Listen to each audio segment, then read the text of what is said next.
You follow every rule, invest every penny, and work perfectly. Your crop is thriving.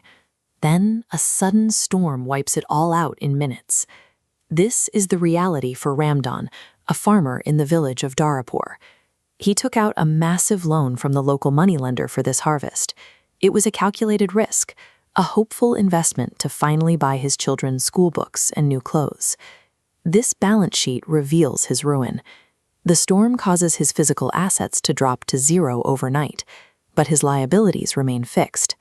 The moneylender operates strictly by these numbers, choosing immediate foreclosure. The papers say Ramdan has nothing left. When the physical world strips you of your home, your wealth, and your resources, you are forced to find a different kind of currency just to survive the night. Ramdan's family is entirely bankrupt and homeless.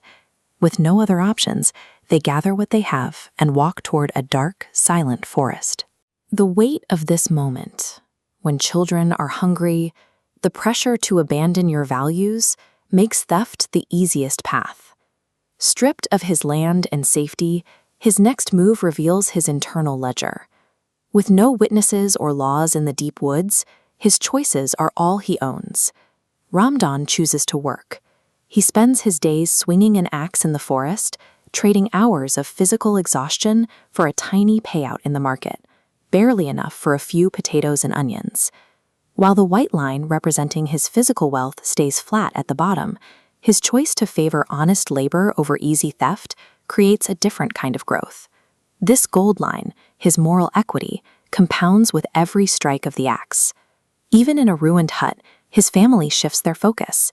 Instead of counting what they lack, they find value in being together. This invisible asset grows until it no longer fits within the standard measures of wealth.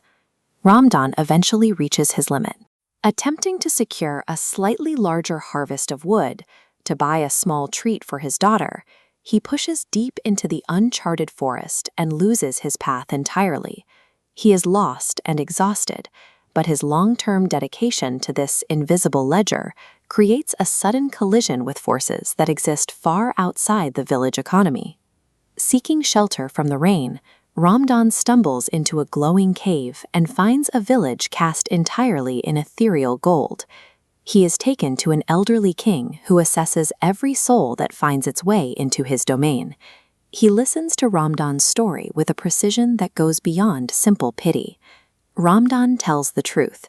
He reports his bankruptcy, his ruined crops, and his daily labor. He asks for nothing, showing the king that his character hasn't been corrupted by his poverty. The king sees the massive, unrewarded balance in Ramdan's favor. He authorizes a direct payment, handing the farmer a fortune in physical gold. Integrity creates a gravity of its own. Eventually, it pulls physical reality back into alignment with a man's character. Ramdan reinvests his payout immediately. He pays off his debt to Hari Ram, reclaims his land, and builds a business selling wood and coal, ensuring his neighbors have fair work and fair prices. Seth Hariram, however, is driven by the fear of what he doesn't have. Despite his wealth, he obsessively stalks Ramdan into the forest, hoping to seize the secret of his success. Hariram finds the cave and demands a fortune, assuming the system rewards the loudest and greediest. The cave reacts to his history.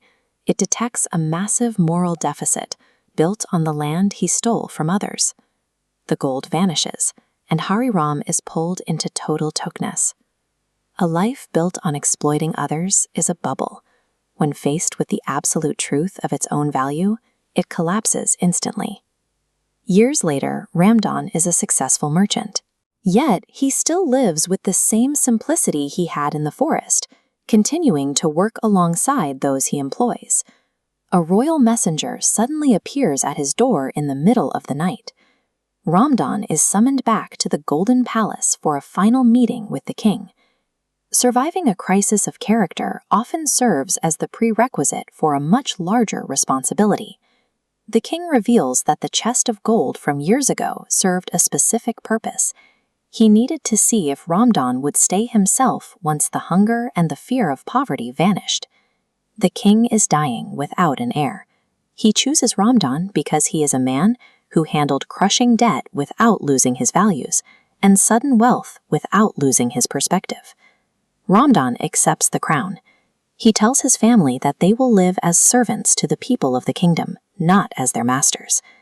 True authority isn't something Ramdan got or inherited. It is the result of a man refusing to break when the world tried to crush him.